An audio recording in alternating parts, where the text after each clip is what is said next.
Hi, Mimi Kennedy here.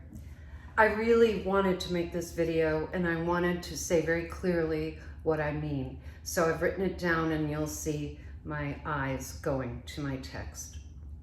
This is for those of you who I hear every morning, every night on the radio are still undecided as to the best way to cast your vote to move our country forward.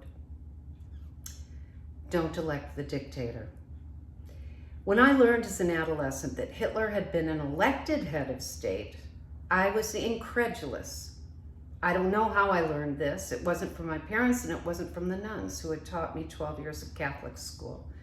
I was utterly ignorant about pre- and post-World War II Germany when I was growing up. My father had served in the Pacific. But in our neighborhood, in our childhood games of war, the teams were always divided into the Americans, the good guys, and the Nazis, the bad guys. Since I had never heard the word before and I had not seen it written down, in my mind, the Nazis were spelled K-N-O-T-S-I-E-S, Nazis, as if the enemy were little balls of snarled string. In college, with better information than my hometown rah-rah newspapers gave me, I became an anti-war activist. And ever since Vietnam, I've been challenged with questions from people. The main one is always, Mimi, would you have opposed all wars? What about Hitler? To which my answer has always been, Hitler was elected. There were plenty of chances to stop Hitler before he caused that war. It killed 6 million Jews and tens of millions across the globe. And now I wonder what those chances were and what I would have done, because I've learned that Hitler was beloved by his people. And I'm seeing something like that happen in my country now. Hitler was seen by many Germans as a savior. They credited him with restoring the German economy after the Great Depression and restoring German pride and the German army after its humiliating defeat in World War I. They loved how he wanted to preserve the purity of the German language and culture and the Christian religion.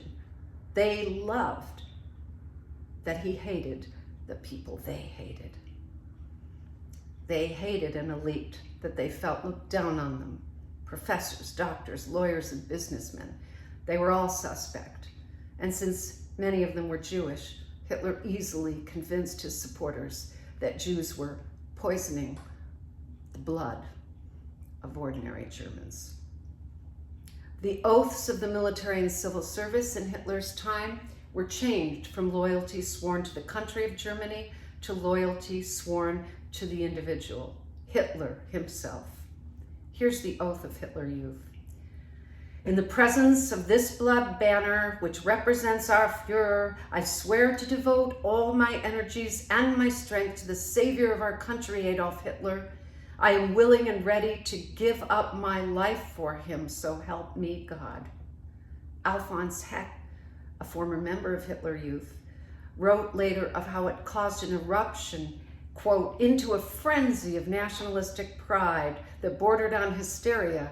We shouted at the top of our lungs, Sieg Heil, with tears streaming down our faces. From that moment on, I belonged to Adolf Hitler, body and soul. People would gather outside Hitler's residence just to catch a glimpse of him coming or going. Women shouted their love, told him they wanted to have his baby. He got thousands of love letters a year. German psychoanalyst and author Alice Miller has spent her professional lifetime analyzing and writing about good Germans.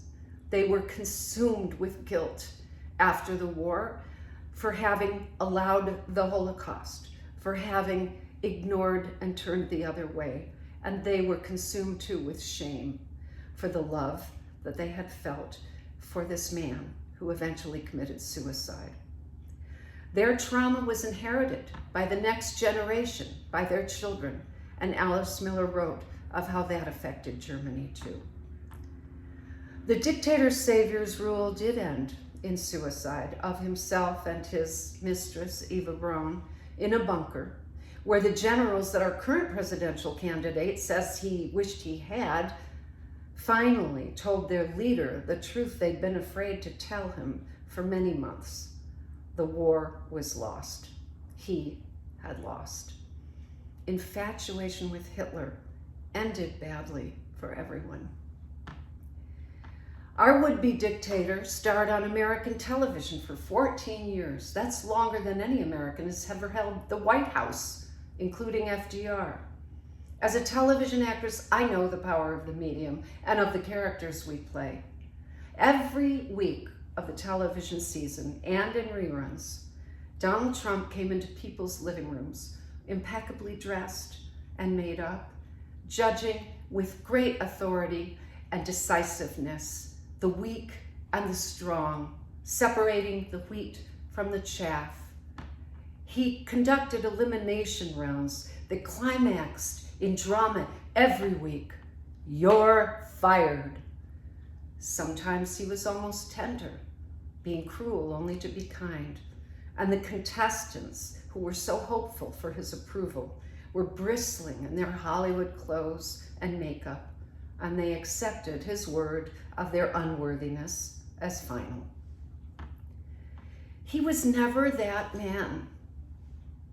The character wasn't real, and today's version of it is far from that character. The TV star controlled his performance. The candidate cannot. The thing that troubles me most is how he assumes the mantle of peacemaker. He criticizes war. So do I. He opposed the war in Iraq. So did I. He distrusts the deep state. I have done so many, many years, doubting everything from our rationale for the war in Vietnam to the official story of the Kennedy assassinations and the denial of our country's involvement in wars in Central America. But for me, this stance comes from the study and practice of nonviolence.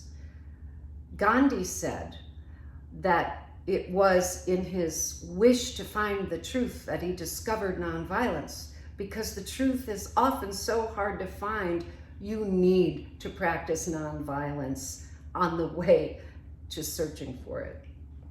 Donald Trump, even as he says he's like Martin Luther King, foments violence.